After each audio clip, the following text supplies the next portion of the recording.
ચાલુ રસ્તા પર જંગલના રાજાએ દોટ મૂકી. ધોમ ધકતા તાપમાં હાઈવે પર એક સાવજ દોટ મૂકતો દેખાયો. સાવરકુંડલા મહુવા નેશનલ હાઈવેથી દુર્લભ વિડીયો સામે આવ્યો. ભર બપોરે એક સિંહ અચાનક રોડ પર આવી ચડતા વાહન ચાલકો અવાક બની ગયા.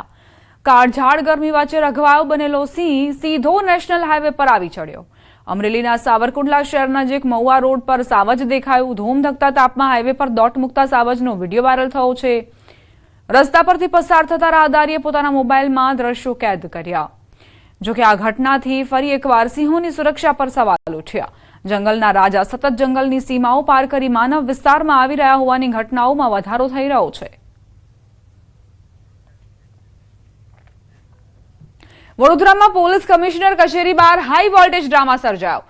શહેર ટ્રાફિક પોલીસની હેલ્મેટ ડ્રાઈવ દરમિયાન સરદાર સરોવર નિગમમાં કોન્ટ્રાક્ટ પર ફરજ બજાવતી મહિલાએ હેલ્મેટ ન પહેર્યું, જે બાદ પોલીસે તેને અટકાવી હતી. પોલીસ દ્વારા રોકવામાં આવતા જ મહિલાએ પોતાનો પિત્તો ગુમાવ્યો અને ટ્રાફિક પોલીસ સાથે બોલાચાલી કરી હોબાળો મચાવ્યો.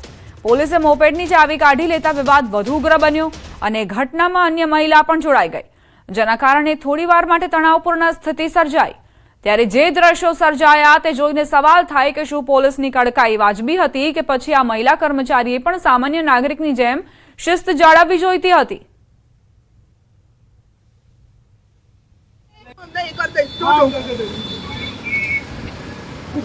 મને કહો છો ગુનો દાખલ કરીશ, હું તમને શું પ્રોબ્લેમ કરી તો મારા પર ગુનો દાખલ કરો છો? તમે ગભરાવ કે ના ગભરાવ મને કઈ ફરક નહીં પડતો. મને મારી ગાડી આપો, ગાડીની ચાવી આપો, બસ. આ ખોટું છે સર, આ ખોટું છે, આ ખોટું છે સર. તમે ખોટી રીતે મને ફસી રહ્યા છો, બરાબર છે? આ ખોટું છે. હા, આટલી સચ્ચાઈથી કામ કરો છો ને તો જે ગુનેગાર છે એ લોકોને પકડો, અમારે જેવી છોકરીઓને ના પકડશો. નવસારીથી સમાચાર. મતદાનના દિવસે થયેલા લાફાકાંડમાં કાર્યવાહી. નગરપાલિકાના તત્કાલીન ચીફ ઓફિસર વિરુદ્ધ ગુનો નોંધાયો. તત્કાલીન ચીફ ઓફિસર સુરેશ શેઠે કોંગી ઉમેદવારને લાફા માર્યા હતા. લાફાકાંડ બાદ સુરેશ શેઠ અને અન્ય એક આરોપી વિરુદ્ધ ગુનો નોંધાયો. જાતિ વિષયક ટિપ્પણી કરી હોવાના દાવા સાથે ગુનો નોંધાયો. એટ્રોસિટી સહિતની કલમો હેઠળ ગુનો દાખલ. મહાનગરપાલિકાની ચૂંટણીમાં વોર્ડ નંબર 13ના ઉમેદવાર માધવી શેઠના સસરા છે સુરેશ શેઠ.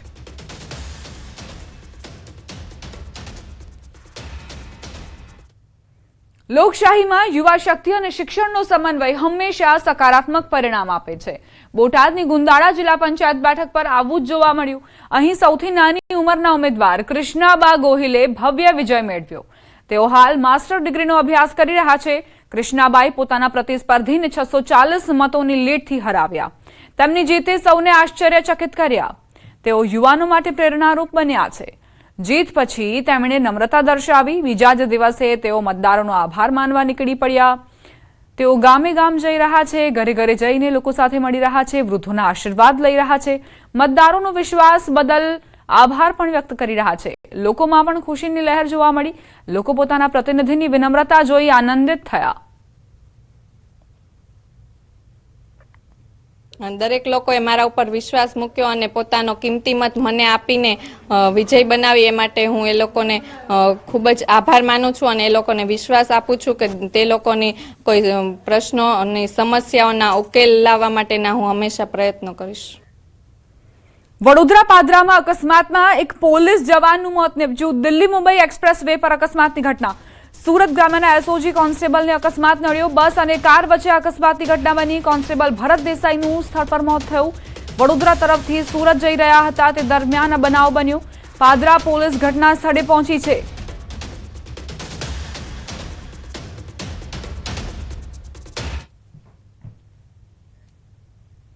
મે મહિનામાં વધુ ગરમીના એંધાણ. હવામાન વિભાગે પૂર્વાનુમાન જાહેર કર્યું. મે મહિનામાં સામાન્ય કરતાં વધુ રહી શકે છે તાપમાન. મે મહિનામાં હીટવેવના દિવસો વધારે રહી શકે છે. સૌરાષ્ટ્રમાં હીટવેવની સ્થિતિ વધુ રહી શકે છે. સામાન્ય કરતાં 3 થી 4 દિવસ વધુ હીટવેવની સંભાવના. મે મહિનામાં પ્રી મોન્સૂન એક્ટિવિટી પણ વધુ પ્રમાણમાં જોવા મળી શકે છે. હવામાન વિભાગે મે મહિનાનું પૂર્વાનુમાન જારી કર્યું. अधिकतम तापमान जो अबव नॉर्मल रहने का संभावना रहेगा, मतलब जो सामान्य से ऊपर रहने का संभावना रहेगा. और जो लघुत्तम तापमान है above normal most of the places रहेगा. खाली उत्तर गुजरात की जो एरिया है उसको छोड़ के उत्तर गुजरात की जो कुछ जो एरिया है उसमें नॉर्मल टू बिलो नॉर्मल रहने का संभावना रहेगा। और जो हीट वेव कंडीशन है इसमें गुजरात में अबव नॉर्मल रहने का संभावना रहेगा मई महीना में। और रेनफॉल जो है normal to above normal rainfall रहेगा। जो आइसोलेटेड पॉकेट सौराष्ट्र कच्छ की कुछ हिस्सों में बिलो नॉर्मल रेनफॉल होने का संभावना रहेगा। આંધી વંટોળ સાથે વરસાદની આગાહી કરાઈ છે। હવામાન નિષ્ણાંત અંબાલાલ પટેલે મોટી આગાહી કરી છે। 15 મે બાદ કાંઠાના ભાગોમાં ભારે હલચલ જોવા મળશે। અરબ સાગર બંગાળના ઉપસાગર સક્રિય થાય। 17 મેથી જૂનના પ્રારંભમાં બંગાળ ઉપસાગરમાં ચક્રવાત આ વખતે અરબ સાગર વધુ સક્રિય થઈ શકે છે। 8 જૂન બાદ અરબ સાગર વધુ સક્રિય રહેશે। અરબ સાગરમાં પણ ચક્રવાત રહી શકે છે। 28 મે સુધીમાં અંદમાન નિકોબાર ટાપુ પર વરસાદની સંભાવના। 28 મે થી 1 જૂન સુધી દેશમાં ચોમાસું દસ્તક દઈ શકે છે। 28 મે થી દક્ષિણ ભારતમાં ચોમાસું બેસી શકે છે। 17 મે થી જૂનની શરૂઆત સુધીમાં બંગાળ ઉપસાગરમાં ચક્રવાત બનવાની શક્યતા રહેશે અને આ વખતે અરબ સાગર વધુ સક્રિય રહેવાની શક્યતા રહેશે। જૂન સુધીમાં તો અને 8 જૂન બાદ અરબ સાગર વધારે સક્રિય રહેશે અને અરબ સાગરમાં પણ ચક્રવાત થવાની શક્યતા રહે। लगभग 28 મે સુધીમાં આંદામાન નિકોબાર ટાપુમાં ભારે વરસાદ થાય અને 28 મે થી ભારતના દક્ષિણ છેડે ચોમાસું પહોંચવાની શક્યતા રહે। 1 જૂન સુધીમાં ચોમાસું પહોંચવાની શક્યતા રહે। મે મહિનામાં કાળી આંધીની આગાહી કરવામાં આવી છે। 28 મે સુધીમાં અંદમાન નિકોબાર ટાપુ પર બની શકે કે ચોમાસાની એન્ટ્રી થઈ જશે અને ત્યારબાદ ગરમીથી રાહત ચોક્કસપણે મળશે। ચોમાસાના આગમનને લઈને મોટા સમાચાર। 1 સપ્તાહ વહેલી થઈ શકે છે ચોમાસાની એન્ટ્રી। હવામાન નિષ્ણાંત અથરેયા શેટ્ટીનું અનુમાન। દેશમાં ચોમાસાનું વહેલું આગમન થવાના એંધાણ। કેરળમાં 24 મે સુધીમાં ચોમાસાની એન્ટ્રી થઈ શકે છે। 13 મે સુધીમાં અંદમાન નિકોબાર પહોંચી શકે છે ચોમાસું। અંદાજિત તારીખમાં 2 દિવસથી વધઘટ થઈ શકે છે। હવામાન નિષ્ણાંત અથરેયા શેટ્ટીનું અનુમાન છે કે આ વખતે ચોમાસાની એન્ટ્રી વહેલી જોવા મળશે અને 24 મેની આસપાસ કેરળમાં ચોમાસાની એન્ટ્રી થઈ શકે છે। અઠવાડિયા પહેલા કેરળમાં ચોમાસાની એન્ટ્રી થઈ શકે છે તેવું અનુમાન અથરેયા શેટ્ટીએ વ્યક્ત કર્યું છે। આંદામાન નિકોબારમાં તો 13 મેની આસપાસ જ ચોમાસું આગમન કરી શકે છે તેવા પણ એંધાણ છે તેવી આગાહી હવામાન નિષ્ણાંત અથરેયા શેટ્ટીએ કરી છે। जो सामान्य प्री मानसून बारिश रहती है वो आ सकती है। और फिर अगर हम देखें तो क्योंकि फिर आखिर में जब तक मई के आखिर में मानसून केरल के आसपास पहुंचने की उम्मीद है तो फिर इसके बाद में अरब सागर में जो हलचल होगा उसके ऊपर से उसका असर पड़ेगा कि अभी अगले 15 दिन में मानसून अंडमान निकोबार तक पहुंच जाएगा। अंडमान निकोबार पहुंचने की सामान्य तारीख लगभग 15 मई के आसपास है। तो इस साल पिछले साल के जैसे ही लग रहा है कि फिर से एक बार अंडमान निकोबार में जल्दी पहुंचेगा लगभग 13 तारीख के आसपास। और फिर इसके बाद में आगे बढ़ते हुए केरलम में भी सामान्य से लगभग 5 से 6 दिन जल्दी पहुंचने का अनुमान है, यानी लगभग 25 मई के आसपास। ઊંચા તાપમાન છતાં સહન નહીં કરવી પડે લૂ। પવનનું જોર વધવાથી 7 મે સુધી લૂ પડે તેવી શક્યતા છે। હવામાન નિષ્ણાંત અથરેયા શેટ્ટીએ 7 મે સુધીનું અનુમાન જાહેર કર્યું। કેટલીક જગ્યાએ 42 ડિગ્રી સુધી તાપમાન પહોંચી શકે છે। 30 થી 60 કિલોમીટરની ઝડપથી પવન ફૂંકાશે। દરિયાઈ પટ્ટી દક્ષિણ ગુજરાતમાં 33 થી 35 ડિગ્રી તાપમાન રહેશે। સૌરાષ્ટ્ર અને કચ્છમાં 39 થી 42 ડિગ્રી તાપમાન રહી શકે છે। ઉત્તર અને મધ્ય ગુજરાતમાં 40 થી 42 ડિગ્રી તાપમાન રહી શકે છે। દરિયાઈ પટ્ટી દક્ષિણ ગુજરાતમાં સવારે વાદળછાયું વાતાવરણ રહેશે। 3 થી 5 મે દરમિયાન મધ્ય સૌરાષ્ટ્ર અને ઉત્તર ગુજરાતના કેટલાક વિસ્તારોમાં કોઈક જગ્યાએ ગાજવીજ સાથે માવઠું હળવું માવઠું થઈ શકે છે।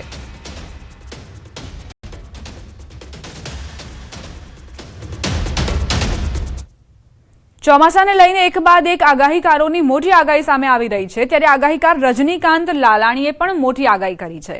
6 થી 11 જૂનમાં વાવણી લાયક વરસાદ થશે। 26 જૂન સુધીમાં સમગ્ર ગુજરાતમાં ચોમાસું આવી જશે। આ વર્ષે વરસાદના 10 રાઉન્ડ રહેશે। આ વર્ષનું ચોમાસું 2015 જેવું રહેશે। 10 દિવસ સતત હેલી સ્વરૂપે વરસાદ ખાબકશે। સતત પડનારા વરસાદથી ઉત્પાદન પર અસર થશે।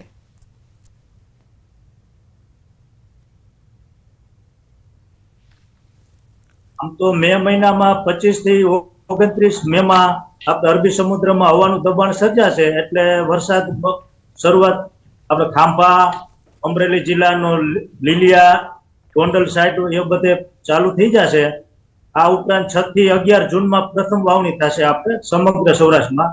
ત્યારબાદ 17 જૂનથી 26 જૂન આખા ગુજરાતમાં બધે વાવણી એટલે ખૂબ જ સારો વરસાદ થવાનો છે એ ગાળામાં. આમ તો આ વર્ષે વરસાદને જે 10 રાઉન્ડ છે આપણે સૌથી વધારે, જે આવું જ સમય 2015માં પણ આવું ચોમાસું આપણે આવ્યું હતું અને એની પહેલા 1995માં પણ જે ચોમાસું હતું એ જ પુનરાવર્તન આ વર્ષે 2026માં થઈ રહ્યું છે. એટલે પૂર વધારે 10 દિવસ સુધી સળંગ હેલીના રૂપમાં વરસાદ વરસે સમગ્ર ગુજરાતમાં. એટલે ઉભા મોલાતને જે છે ખેડૂતના એ મોલાતને નુકસાન વધુ કરે અને વરસાદ સારો થાય લીલો દુષ્કાળ જેવું, પણ ઉત્પાદનની દ્રષ્ટિએ નહીવત રહે આ વર્ષે. રાજકોટમાં જળક્રાંતિ ટ્રસ્ટ દ્વારા યોજાયેલી બેઠકમાં 11 જેટલા વર્ષા વિજ્ઞાનના નિષ્ણાંતોએ આ વર્ષે ચોમાસાને લઈ અનુમાન વ્યક્ત કર્યું. આગાહીકારોના જણાવ્યા મુજબ આ વર્ષે રાજ્યમાં સામાન્યથી સારો વરસાદ થવાની સંભાવના છે. ગુજરાતમાં આ વર્ષે અંદાજે 40 થી 50 ઇંચ જેટલો વરસાદ વરસી શકે છે. નિષ્ણાંતોએ ખેડૂતો માટે વાવણીના 3 તબક્કા સૂચવ્યા છે, જેમાં 15 જૂન, 21 જૂન અને 3 જુલાઈ.